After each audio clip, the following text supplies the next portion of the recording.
दिल्ली में सर्विस और hi tech industry से जुड़े लोगों को उद्योग लगाने के लिए अब उत्तर प्रदेश या फिर हरियाणा के शहरों में जाने की जरूरत नहीं होगी। अब उन्हें दिल्ली में ही काफी सस्ती दर पर ज्यादा जगह मिलने का रास्ता साफ हो चुका है। सीएम अरविंद केजरीवाल ने इस ऐतिहासिक फैसले की जानकारी देते हुए कहा कि दिल्ली के औद्योगिक क्षेत्रों में बदलाव को लेकर हमने 3 साल पहले केंद्र को एक प्रस्ताव भेजा था। केंद्र सरकार ने उस पर मुहर लगाई है और अब आने वाले समय में औद्योगिक क्षेत्रों की सूरत बदल जाएगी। सीएम अरविंद केजरीवाल ने कहा कि औद्योगिक क्षेत्रों में अभी तक निर्माण उद्योग लगाने की अनुमति थी, लेकिन अब नए औद्योगिक क्षेत्रों में केवल हाईटेक और सर्विस उद्योग लगाने की अनुमति होगी। अभी तक सर्विस उद्योग मास्टर प्लान में ऑफिस की श्रेणी में आते थे और केवल कमर्शियल एरिया में खुल सकते थे, जो काफी महंगे होते थे। इसलिए ये उद्योग नोएडा, फरीदाबाद या फिर गुरुग्राम चले जा रहे थे। सीएम अरविंद केजरीवाल ने कहा कि पुराने औद्योगिक क्षेत्रों में उद्यमियों को अपनी मौजूदा उद्योग को बंद करके हाईटेक या सर्विस इंडस्ट्री लगाने के लिए मौका दिया जाएगा और हमें उम्मीद है कि यह फैसला दिल्ली को प्रदूषण मुक्त बनाने की दिशा में बहुत ही अहम कदम साबित होगा। दिल्ली सरकार ने नए औद्योगिक क्षेत्रों में लगने वाली इंडस्ट्री को सूचीबद्ध किया।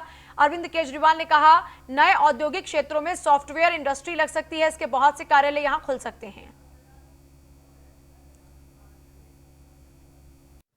केंद्र सरकार ने एक बहुत ऐतिहासिक निर्णय लिया है दिल्ली के सभी इंडस्ट्रियल एरियाज के लिए।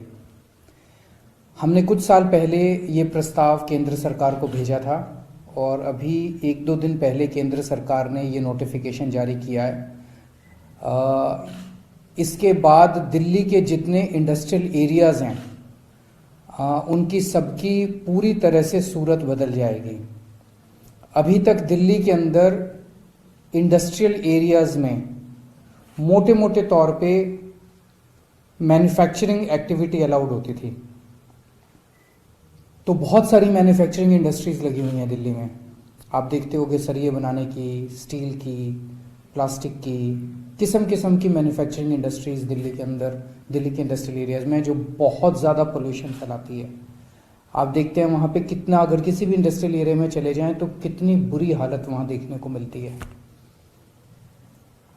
अब ये निर्णय लिया गया है कि दिल्ली के अंदर कोई भी नई इंडस्ट्रियल एक्टिविटी, कोई भी अगर नया इंडस्ट्रियल एरिया बनेगा तो वहां पे केवल और केवल हाईटेक इंडस्ट्री और सर्विस इंडस्ट्री अलाउ की जाएगी। कोई भी मैन्युफैक्चरिंग एक्टिविटी अलाउ नहीं की जाएगी। तो केवल हाईटेक इंडस्ट्री और सर्विस इंडस्ट्री नए इंडस्ट्रियल एरिया के अंदर। और जितने पुराने इंडस्ट्रियल एरियाज हैं वहाँ भी उनको मौका दिया जाएगा। जो जो लोग चाहेंगे वो अपनी एग्जिस्टिंग इंडस्ट्री बंद करके ये नई इंडस्ट्रियल एक्टिविटी यानी कि सर्विस इंडस्ट्री या हाईटेक इंडस्ट्री लगा सकते हैं। तो धीरे धीरे हमें उम्मीद है कि आने वाले समय के अंदर ये जितनी मैन्युफैक्चरिंग इंडस्ट्री है ये सब बंद हो जाएगी और धीरे धीरे सर्विस इंडस्ट्री और नई इंडस्ट्रियल एक्टिविटी, नए हाईटेक इंडस्ट्री लगनी चालू हो जाएगी।